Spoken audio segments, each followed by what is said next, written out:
So first we set the stage to remind that Venus is a kind of sister planet to the Earth, about the same size, but it is nearer to the Sun, okay? And so since it is nearer to the Sun, it receives more solar flux, and it is in fact hotter. Also, it has a very thick atmosphere, and so the greenhouse effect is very large, and at the ground level, temperature is terrible, 470 centigrade. But we can see the ground because there is a thick layer of cloud, and we know now that these clouds are composed of droplets of sulfuric acid. Small droplets, maybe 2 microns in diameter. And this sulfuric acid is there because in the atmosphere of Venus you have a little bit of water vapor and maybe 4 times more sulfur dioxide, SO2. And when you combine water vapor and SO2, it makes sulfuric acid droplets. We know that. But what we know also is that on Earth, for instance, in volcanoes on Earth, you have plenty of sulfur dioxide coming out.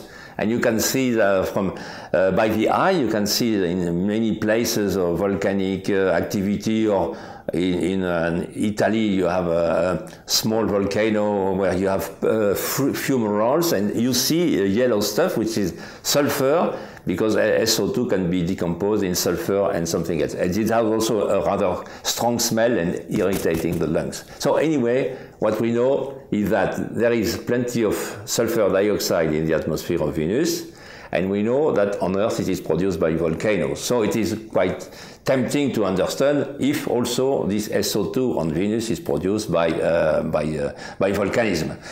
But when we think about volcanism, we have to think in time scale, okay?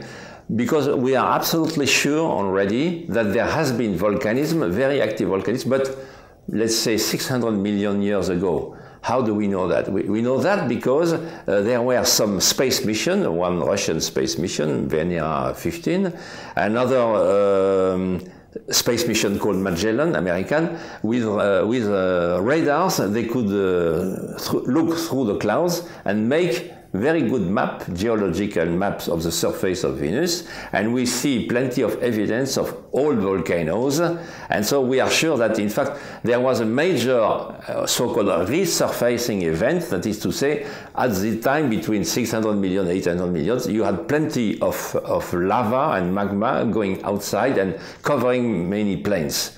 We know that. But this was 600 million years ago. What about today? Quite recently, more recently, in fact, we have this Venus Express mission from European Space Agency, which is orbiting around Venus, and which has not really a radar, but in fact you can look through the clouds in the near infrared, because the surface is so hot that it will emit something which is almost visible, very near, about 1 micron, for instance, of wavelengths. You can't see it by the eye, but it's almost, you can see it. A CCD could see it, for instance. And in fact,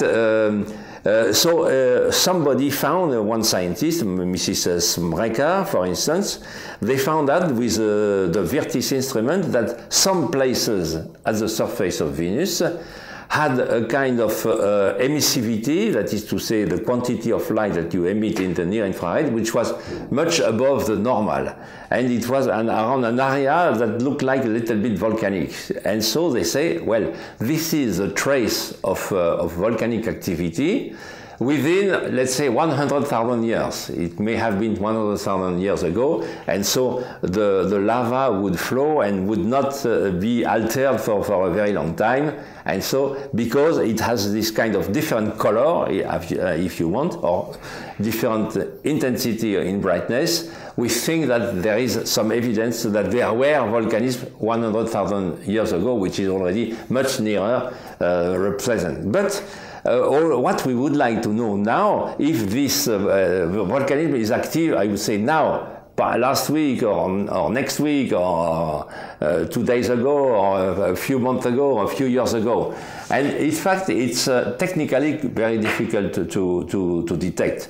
The reason is that if you have a lava flow which comes out at a particular day, it will cool off very, very fast. You could see it if you have the instrument looking there, because the light would be much higher in the thermal infrared. Thermal infrared for Venus is in fact almost in the visible part. If it were lava, it will be thermal infrared almost in the visible. So you could see it, but in fact it cools down very fast. And so it is difficult to see if there is when I say very fast, it is within 1 day or 2 days. So you see, so you have really to catch the light at the right place at the right moment. In fact, there is at the present time, we are in August 2014, a publication that show that with Venus Express they have seen a place, the camera of Venus Express called VMC from Germany, Mr. Markiewicz, and in fact he found that at a certain place you had an excess of light, and a few weeks after that we reflew above the same place and there was no more this excess of light. So this might be a direct proof that there is some volcanism active now. There was some other observations which was interpreted, let's say 20 years ago, by saying that there was also volcanism present now. This Professor Esposito at the University of Colorado was analyzing the Pioneer Venus measurement. Pioneer Venus was an orbiter also launched in 1978, which lasts for 10 years. And with his instrument, he found that there was, he could measure the sulfur dioxide above the cloud. And he could measure the quantity, and he saw that the quantity of SO2 above the cloud declined very fast for over 1 year, and then it was at a very low level. And he say, oh, it is perhaps because there was some volcanic plume, creating SO2, but also pushing the air from below, and because the air is plenty of SO2, and because SO2, as soon as it goes above the cloud, it is destroyed by the sun. If you have some pushing up, then you can see an extra amount of SO2 above the cloud, and then it would decrease. So it was controversial at this time. At that time, it was controversial. Is he right? He is not right? Okay, well, controversy. Now we have, with our instrument, I am the principal investigator of one instrument, which is on board this Venus Express mission. And we have a UV spectrometer, which measures also the SO2 above the clouds. And with my colleague Emmanuel Marc, professor at the University of Versailles-Saint-Quentin, we found something quite similar to the Pioneer Venus results. That is to say, we went into orbit in 2006. We found that the SO2 increased at that time until 2007.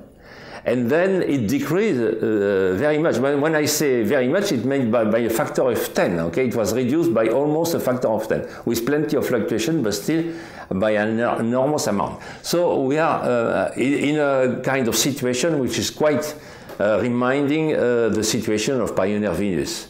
So, but we have still, it is not clear at all from our observations only if it is due to volcanic activity. What it could be also some kind of mechanical, fluid mechanical phenomenon, some kind of atmospheric perturbation.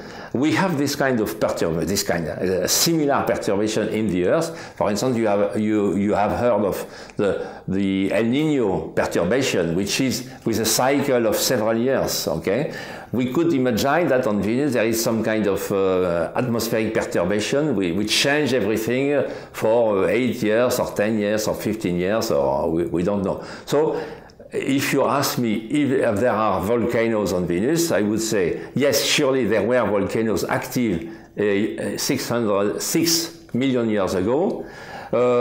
Possibly they were active 100,000 years ago. We see that because of the color of the surface. And today, there are some evidence, new evidence, that indeed there was something hot which became cool very fast. But it is only one example, and certainly it is certainly an area of science where we have to devote new space mission to explore Venus. I think this is a fascinating planet. I would like to add that this planet is a kind of also prototype for extrasolar planets. When we are going to look to extrasolar planets, we could find planets which are not far from the Sun, the size of the Earth, and this is Venus. So being like the planet Earth does not mean that you can support life.